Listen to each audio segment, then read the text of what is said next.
आमदार गोपीचंद पडळकर यांनी द्वेष भावनेतून ख्रिश्चन धर्माच्या धर्मगुरूंना जीवे मारणाऱ्यांना बक्षीस देऊ असं चितावणीखोर वक्तव्य केल्यामुळे ख्रिश्चन समाज बांधव आता रस्त्यावर उतरलाय।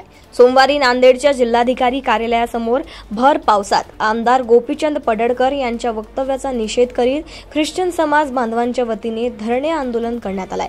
यावेळी युनायटेड ख्रिश्चन असोसिएशन संघटनेच्या वतीने जिल्हाधिकाऱ्यांना निवेदन देऊन आमदार गोपीचंद पडळकर यांच्या विरोधात गुन्हा दाखल करून त्यांची आमदारकी रद्द करावी अशी मागणी करण्यात आली आहे। याचा आढावा घेतलाय नांदेडवरून आमचे प्रतिनिधी पवन जगदंबार यांनी। ख्रिस्ती धर्मगुरू बद्दल आमदार गोपीचंद पडळकर यांनी जे वक्तव्य केलं आहे त्याच्या निषेधार्थ आज नांदेडच्या जिल्हाधिकारी कार्यालयासमोर ख्रिस्ती समाज बांधवांच्या वतीने धरणे आंदोलन करण्यात आलं। आपल्यासोबत फादर आहेत। फादर, काय सांगाल, आज धरणे आंदोलन करण्यात आलेलं आहे? आम्ही यावेळेस सर्व नांदेड जिल्ह्यातील जे ख्रिस्ती समाज आहे यांच्या वतीने आज विशेष प्रकारे या ठिकाणी शांतीपूर्ण निषेध धरणे आंदोलन जे आहे ते करण्यात आलेलं आहे।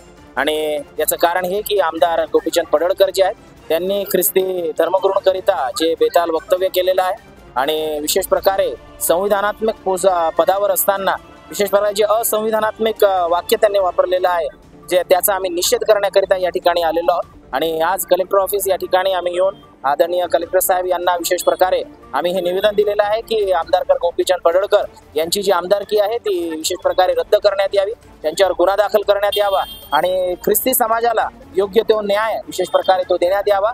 या अनुषंगाने आम्ही विशेष प्रकारे या ठिकाणी आमचं हे धरणे आंदोलन जे आहे ते या ठिकाणी केलेलं आहे। काय सांगाल, ख्रिस्ती समाज जे आहे शांतीचा संदेश देतो, मात्र आज ख्रिस्ती समाज बांधवाला रस्त्यावर उतरावं लागत आहे, काय सांगाल?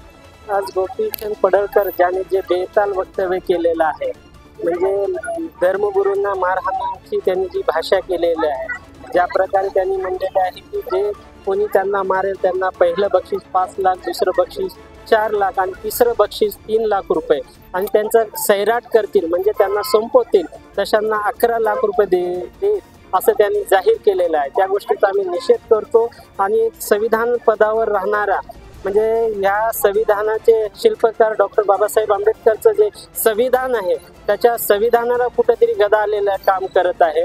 आणि मी शासनाला माननीय मुख्यमंत्रीला ह्याकडून आव्हान करेल की त्यांच्यावर गुन्हा दाखल करावे आणि त्यांची आमदारकी रद्द करण्यासाठी आज आम्ही युनायटेड ख्रिश्चन असोसिएशन आणि सर्व ख्रिश्चन बांधवा नांदेडकडून आम्ही त्यांचा जाहीर निषेध करतो।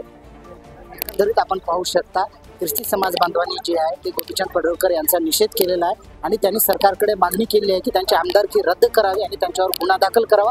याच मागणीसाठी जे आहे भर पावसामध्ये ख्रिस्ती समाज बांधवांच्या वतीने नांदेडच्या जिल्हाधिकारी कार्यालयासमोर धरणे आंदोलन करण्यात आलं आहे। कॅमेरामॅन हर्षवर्धन कांबळे सोबत मी पवन जगदंबार, देशोन्नती, नांदेड।